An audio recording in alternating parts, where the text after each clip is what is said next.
Hello students, नमस्कार। जय राम जी की जय श्री कृष्ण। मैं बीरबल कुमावत विष्णु मैथ्स पॉइंट में फिर से आपका स्वागत करता हूं। तो देखिए, हमारी ट्रिग्नोमेट्री में हाइट एंड डिस्टेंस की जो सीरीज चल रही है, तो बड़ी धमाकेदार सीरीज है।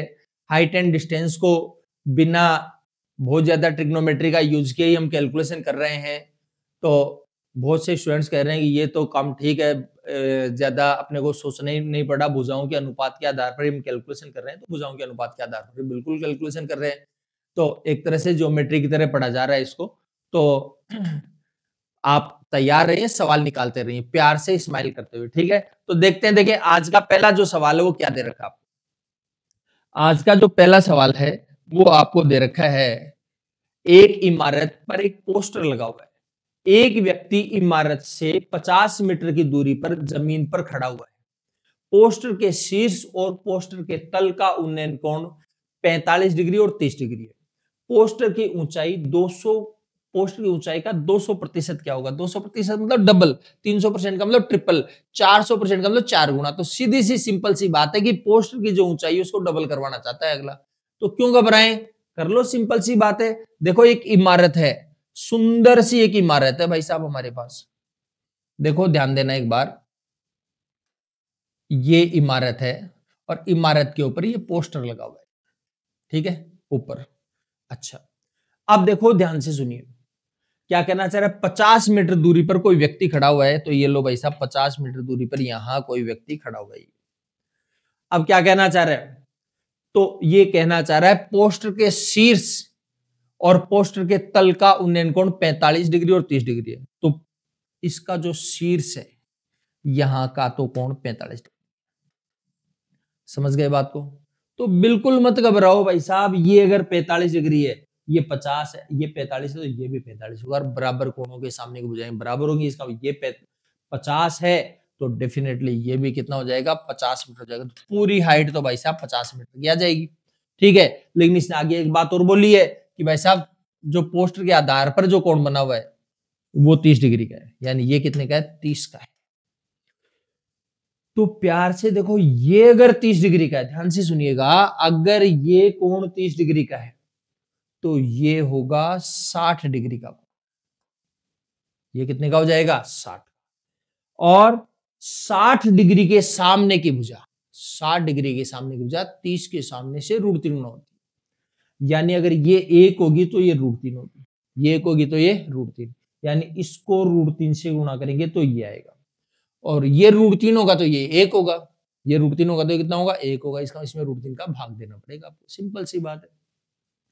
इसका मतलब ये है, ये आ जाएगी 50/√3। कितना आ जाएगा? 50/√3। अगर किसी को दिक्कत है तो ऐसे सोच लो आप इस बात को, अगर ये लंबाई 1 है तो ये √3, तो इसका √3 की वैल्यू है 50। √3 की वैल्यू 50, जिसको नहीं समझ में आ रहा है उसको लिए बता रहा हूँ। तो 1 की वैल्यू क्या आ जाएगी? 50/√3। ऐसे भी चाहो तो इसको कर सकते हो। अब इसने पूछा पोस्टर की हाइट पूछी है। तो देखो ध्यान देना, इसमें से पूरी में से इसको घटा देंगे। पूरी कितनी है? 50। 50 में से अगर आप ये घटा देते, 50 में से अगर ये घटा दे तो पोस्टर की हाइट आ जाएगी। समझ गए बात को? तो भाई साहब 50 में से आपको घटाना है 50/√3, ये आएगी पोस्टर की हाइट। समझ गए बात को? अच्छा, और सुनो ध्यान से, और पोस्टर की हाइट का करना आपको डबल, इसलिए मैं साथ ही डबल भी कर देता हूँ बिना नाराज हुए। तो 50 तो ले लेते हैं कॉमन, तो 50 गुणा 2 हो जाएगा 100, और यह आ जाएगा 1 - 1/√3। 50 दूनी कितना हो जाएगा? 100 हो जाएगा जी। √3 को 1 से गुणा किया, √3 -1/√3, ये आ जाएगा आपके पोस्टर की हाइट का दुगुना, पोस्टर की हाइट का दुगुना। अच्छा, अब हो सके तब तक हमारा प्रयास ही रहता है √3 बटे में नहीं रहे, क्लियर है बात। लेकिन अगर ऑप्शन में बटे में √3 हो तो कोई दिक्कत नहीं है, रूट को हटा देते। तो बटे में रूट नहीं है तो हटा दो, तो हटाओगे तो √3 ऊपर भी गुणा और नीचे भी गुणा। तो अब देखो ध्यान देना, √3 को अंदर लेकर के गया, √3 को √3 से गुणा 3 आ जाएगा। ये देखो, ये 100 है ही, और √3 को √3 से गुणा किया 3 आ जाएगा, √3 को 1 से गुणा किया √3 आ जाएगा। ये लो जी भाई साहब, ये कैलकुलेशन आ गई आपका, ठीक है। प्यारा सा कैलकुलेशन हो गई आराम से। तो देखो बस सिंपल सी बात है, जो कंसेप्ट आपको बताया वो कंसेप्ट आप समझ लीजिए प्यार से। अगर आपने प्यार से उस कंसेप्ट को समझ लिया तो कोई परेशानी नहीं हो सकती। समझ गए बात को?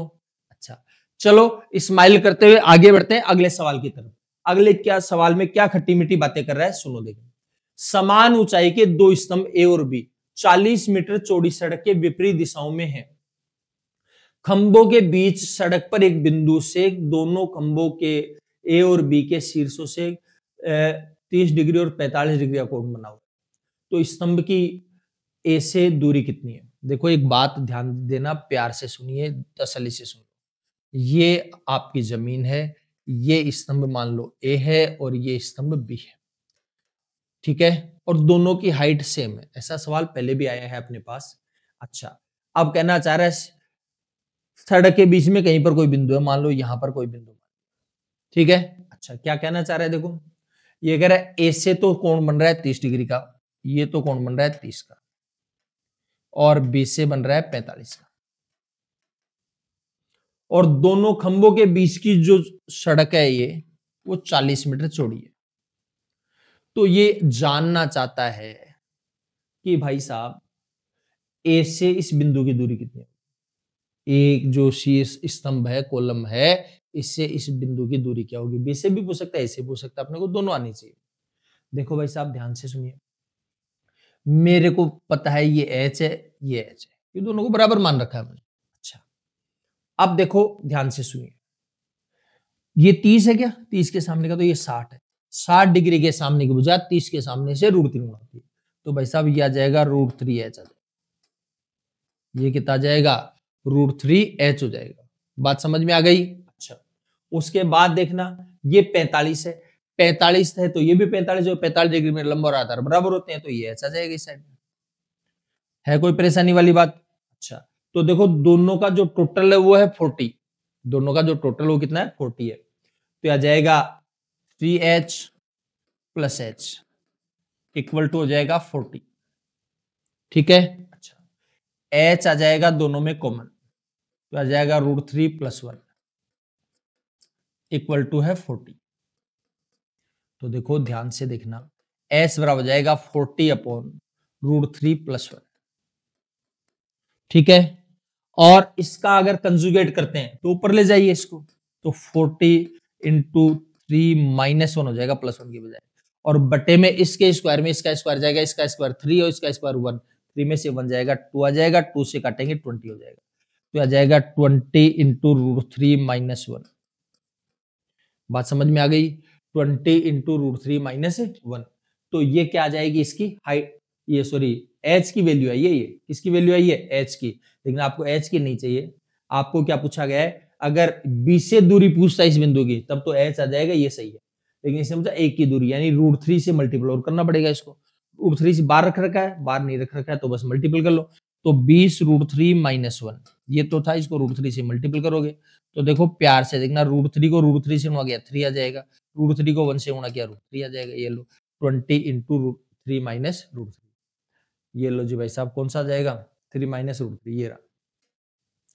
ये नॉर्मल सी कैलकुलेशन है, दोनों साइड की डिस्टेंस आ गई अपने पास, जो भी पूछे बता देंगे, कोई दिक्कत नहीं। हो गई बात क्लियर? है कंफ्यूजन किसी प्रकार का? अच्छा, चलो आगे बढ़ते हैं अगले सवाल की तरफ। देखिए अगले सवाल में क्या खट्टी मीठी बातें कर रहा है अगला। ये कहना चाह रहा है समुद्र तल से 42 मीटर ऊंचे एक प्रकाश स्तंभ के शीर्ष से अवलोकन करने पर, क्या बोलना चाह रहा है, समुद्र तल से 42 मीटर ऊंचे एक प्रकाश स्तंभ के शीर्ष से अवलोकन करने पर इसकी ओर सीधे आ रहे जहाज का उन्नयन कोण 30 डिग्री से 45 डिग्री हो जाता है। तो अवलोकन की अवधि के दौरान जहाज द्वारा तय की गई दूरी क्या होगी। देखो एक बात बड़े प्यार से सुनिएगा, ध्यान से देखो, ये भाई साहब हमारा 42 मीटर ऊंचा कोई लाइट हाउस है, ठीक है। अच्छा, और क्या कहना चाह रहे हैं, अब इसकी तरफ ये जहाज पहले यहां था और बाद में यहां पर आ गया, ठीक है। तो कह रहा है एंगल जो है अवनमन कोण पहले 30 का था। देखो ध्यान देना, मेरे को समझाने के लिए इधर बनाना है आपको, ये अवनमन कोण ऊपर से नीचे बनता है, ये 30 था, तो ये 30 था तो डेफिनेटली ये भी 30, तो मैंने कहा था आप तो इधर ही बना लिया करो क्योंकि अल्टरनेट एंगल है, इक्वल होते हैं। फिर कह रहा है जहाज आ गया यहां पर, जहाज यहां पर आ जाएगा और यहां पर आ गया तो देखो ये जो एंगल है वो इसके बराबर होगा, ये कितना 45 का बताया, तो ये भी डेफिनेटली 45 का हो जाएगा। तो ये कहना चाह रहा है इस दौरान जहाज यहां से यहां पहुंचा, तो ये डिस्टेंस है वो बताइए कितनी हो गई। तो बिल्कुल घबराने की जरूरत नहीं, पहले तो आप ये देखो 45 डिग्री, 45 डिग्री में आपको बताया था लंब रहा था बराबर होते, ये 42 है तो ये 42 हो जाएगी। बात क्लियर? अच्छा, और देखिए सुनिए बात को, ये 30 है तो 30 के सामने का है तो ये 60 हो जाएगा। 60 डिग्री के सामने की भुजा 30 के सामने से √3 गुना होगी। 60 डिग्री के सामने की भुजा 30 के सामने से √3 गुना हो जाएगी। तो ये आ जाएगा भाई साहब 42 √3 आ जाएगा। और ये 42 √3 है। तो दोनों जहाजों के बीच की दूरी की बात करेंगे तो देखो या कितनी दूरी तय करी, तो ये आ जाएगा 42 √3 में से घटा देंगे 42, तो आ जाएगा 42, तो आ जाएगा कॉमन √3 - 1। ठीक है। अच्छा, आगे कैलकुलेशन नहीं करवा रखी है इसने शायद, हाँ, तो √3 - 1 ये आ जाएगा 42 गुना √3 - 1। ठीक है, अगर कैलकुलेशन करें तो इसके √3 की वैल्यू 1.732 लेते हैं अपन, तो उसके हिसाब से आप काम कर लोगे। समझ में आ गई बात? है कोई परेशानी किसी प्रकार की? अच्छा, चलो आगे बढ़ते हैं अगले सवाल की तरफ। अगले सवाल में क्या है, देखो देखिए ध्यान से देखिए। एक दीवार के साथ झुकाव वाली सीढ़ी एक क्षैतिज जमीन पर थीटा कोण इस प्रकार बनाती है कि कोस थीटा इक्वल टू 5/13। यदि दीवार से सीढ़ी के शीर्ष की ऊंचाई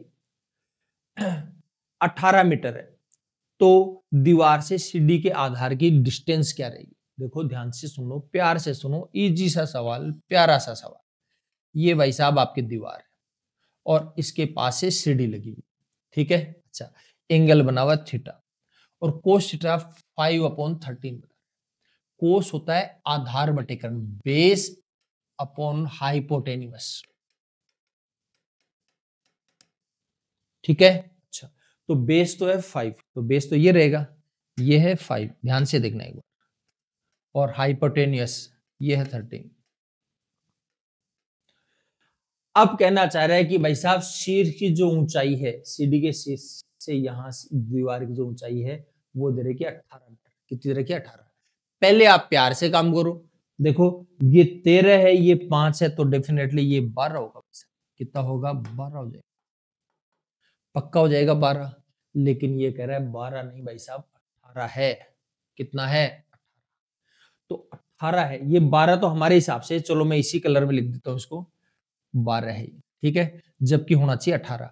अब 12 का 18 कैसे बनाए नहीं मालूम पड़ा, तो आप 18/12 से गुणा कर दो। किससे गुणा कर दें? 18/12 से गुणा कर दो। 18/12 का मतलब 36 18, 6×2 = 12, 3/2 से गुणा करो भाई साहब। तो इसको भी 3/2 से गुणा कर लो, इसको भी 3/2 से गुणा कर लो। सीढ़ी की लंबाई पूछता है तो 13 3 39, 39 में 2 का भाग देंगे 19.5 आ जाएगा।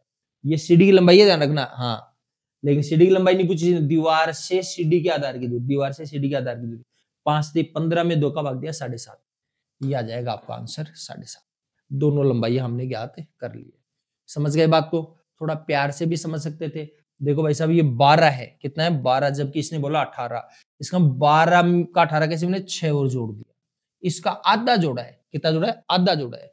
तो बस ध्यान रखना, ये 5 है तो 5 का आधा क्या होता है? 2.5 होता है, 2.5 जोड़ दोगे 7.5 आ जाएगा। ये 13 है, 13 का आधा 6.5 होता है, 6.5 जोड़ो 19.5 आ जाएगा। ऐसे भी कर सकते हो। देखो अनुपात का हिसाब किताब है, अगर ये चीजें आपके समझ में, अंडरस्टैंडिंग आपकी क्लियर है तो आप ऐसे कर सकते हो, बिल्कुल दिक्कत नहीं है।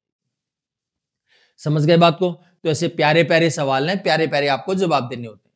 ठीक है जी। अच्छा, चलो आगे बढ़ते हैं अगले सवाल की तरफ। अगला सवाल क्या कहना चाह रहा है? एक व्यक्ति एक मॉल के पास सड़क पर खड़ा था। वह मॉल 1425 मीटर दूर था।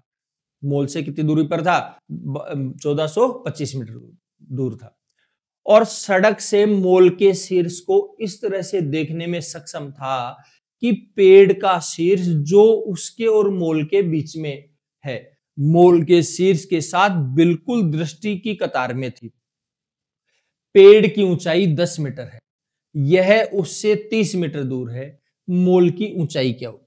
देखो बड़े प्यार से देखो, ध्यान से देखना, प्यार से सुनिए। ये भाई साहब हमारी जमीन, ये हमारा मॉल और ये हमारा पेड़, ठीक है। यहां पर लड़का खड़ा, ये इसका जो देखता है वो एक सिद्ध में देख रहा है यहां से।